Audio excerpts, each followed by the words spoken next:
BMW X3. Now for a limited time, lease the X3 3.0i for $369 a month. On the next great communications makeover, the Cook family's in need of some changes. The changes are on their way. We removed the cable. Pricey long distance, not in this neighborhood. Slow dial up. You gotta speed it up. Still playing out of the 80s? What happens when the Cooks come home to find a Bell South bundle of services? Open your eyes. You have all new services from Bell South. Call now and get up to $125 cash back, only from Bell South. Listening, answering. Remembering Pope John Paul II, all this weekend on CBS 4 News. Good evening. I'm John Roberts in Rome, where Pope John Paul II's body is lying in state as the centuries-old ceremonies to honor his life begin. We'll have complete coverage of today's events at the Vatican. And we'll have these stories. In Poland, millions say goodbye to the man they revere as their great liberator. I'm Elizabeth Palmer in Krakow with that story. What's next for America's Catholics? I'm Sharon Alfonsi in Boston. Millions mourn the loss of the Pope and wonder who will succeed him. I'm Jim Axelrod in Rome, with thousands flocking to the one place they find the most comfort. The most familiar window here is empty now, yet every eye's still on it. I'm Richard Roth at the Vatican.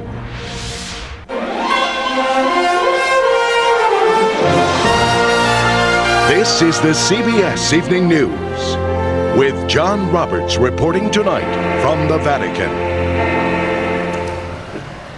Midnight has already come and gone here in Rome as the Vatican begins its second official day of mourning for Pope John Paul II.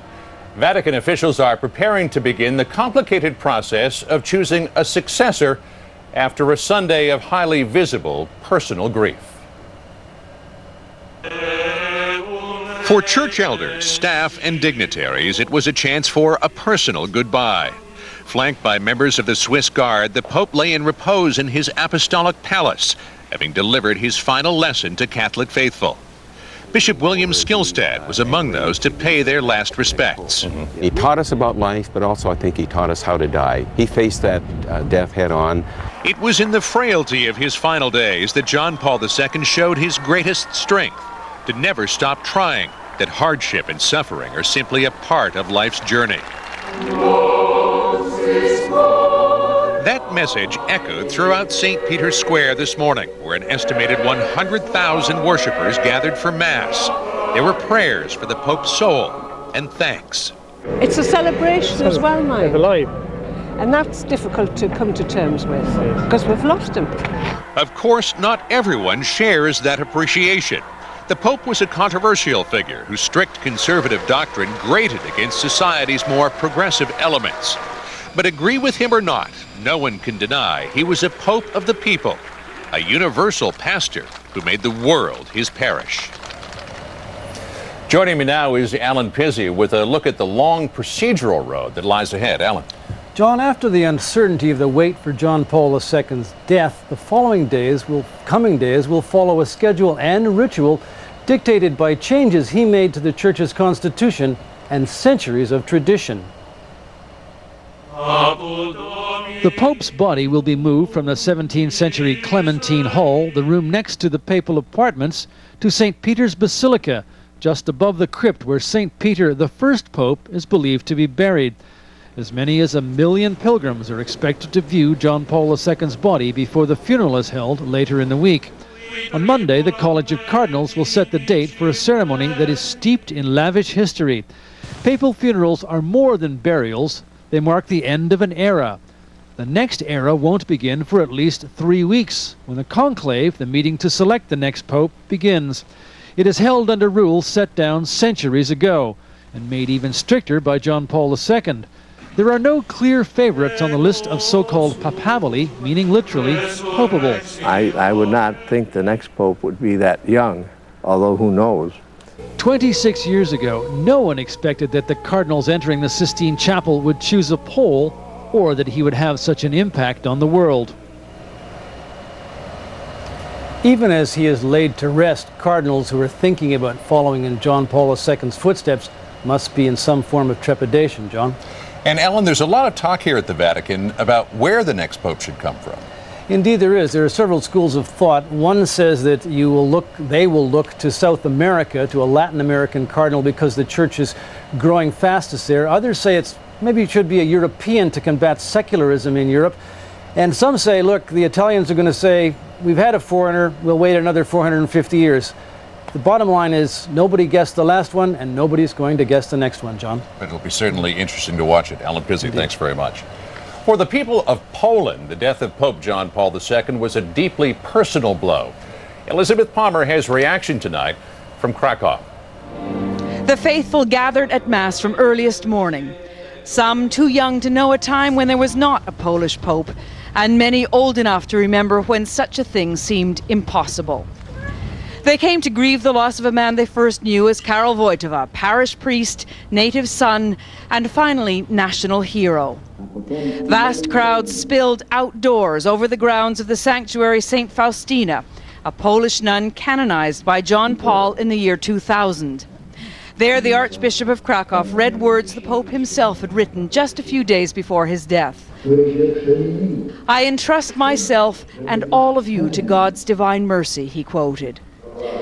But millions of the Pope's countrymen venerate him for giving divine mercy a helping hand when he galvanized the people, many in this congregation, to overthrow the communist government. Lech Wałęsa, the trade unionist who became Poland's first post-communist president, said, "Without him, there would have been no end of communism, or at least the end would have come much later and would have been bloody." Tonight, exactly 24 hours after the Pope's death, thousands gathered on the spot where he gave his inspirational words, "Do not be afraid." In today's democratic Poland, which is also now a member of the European Union, Poles believe they are living one of John Paul's greatest legacies every day. John? Liz, do you get any kind of feeling from the people there as to where they would like to see the Pope buried, there in Krakow or here at St. Peter's Basilica? They would be delighted to have him home, John, although they dare not believe the rumors to this effect that it may be true. Liz Palmer tonight from Krakow. Liz, thanks.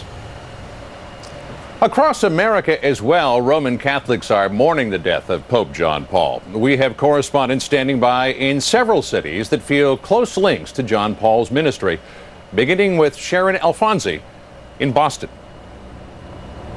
Well, this was the Pope's first stop in America 25 years ago. And today, thousands of Bostonians filled churches to bid farewell. Boston remembers the Pope today with prayer, fitting for a man many here consider to be a saint. When he visited in 1979, millions lined the streets and crowded onto the rain-soaked Boston Common for a glimpse. But he was kind of a rock star, but with humility. Even through scandal, the Pope's image weathered the ugly storm untarnished. I don't believe in everything the Catholic Church does, but I do believe in God. And you like this Pope? Oh, he was the best. And one parishioner said the Pope was a father figure to all of us. And tonight, we feel very much like a city of orphans. My colleague Trish Regan is in New York with more reaction. Trish? Sharon, with more than 3 million Catholics, New York is home to one of the largest Catholic populations in the country. Today, thousands of people came here to St. Patrick's Cathedral to attend Mass, but hundreds of them had to wait out on the street after the church filled up.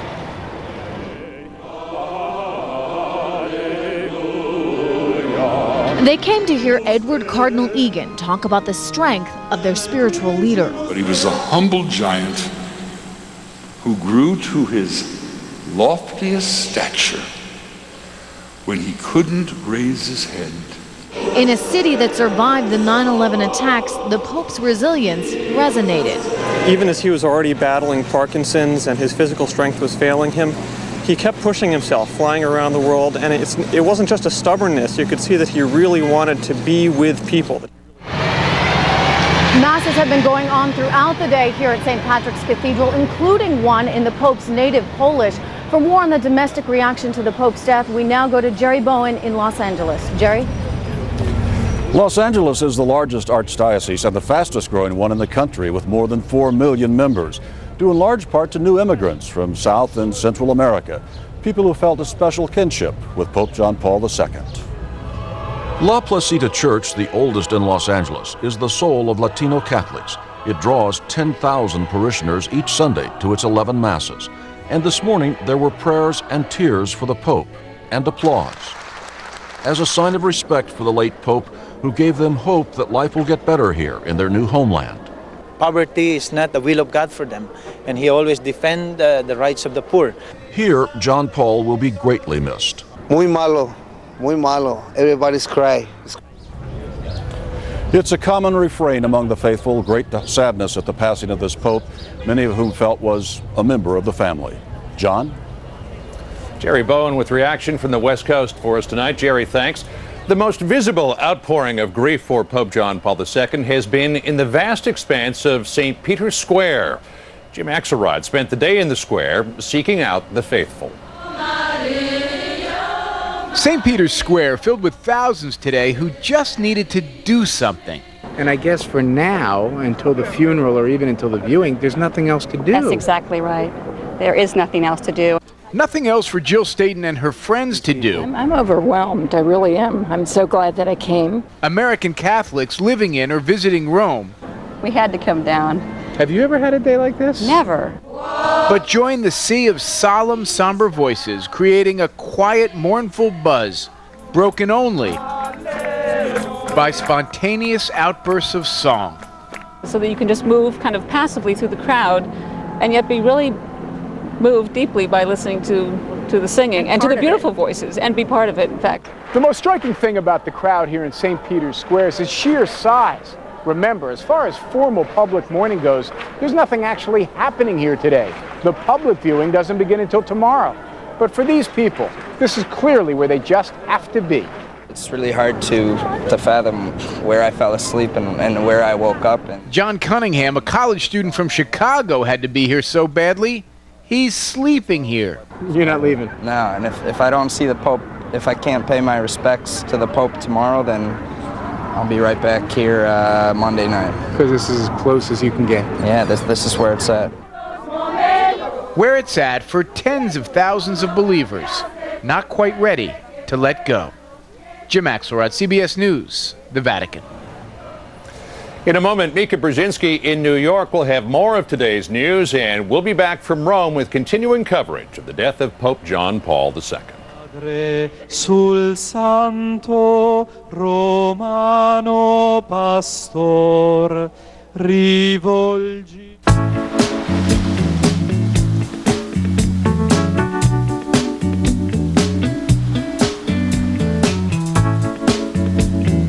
New Fix-It Control for the control you want, just where you need it. Life with more bite.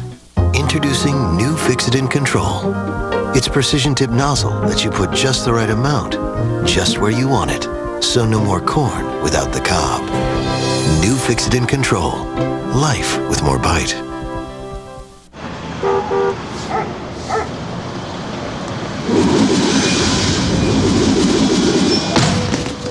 The trouble with dry skin is that it just keeps coming back. Introducing a whole new body lotion from Olay. Olay Quench. Its Olay moisture breaks the cycle of dry skin, quenching to repair skin. There's no boomerang in this body lotion. New Olay Quench. Love the skin you're in. We have 30 succulent, 30 crunchy, and 30 decadent reasons to head to Red Lobster today. 30 Shrimp is back. Choose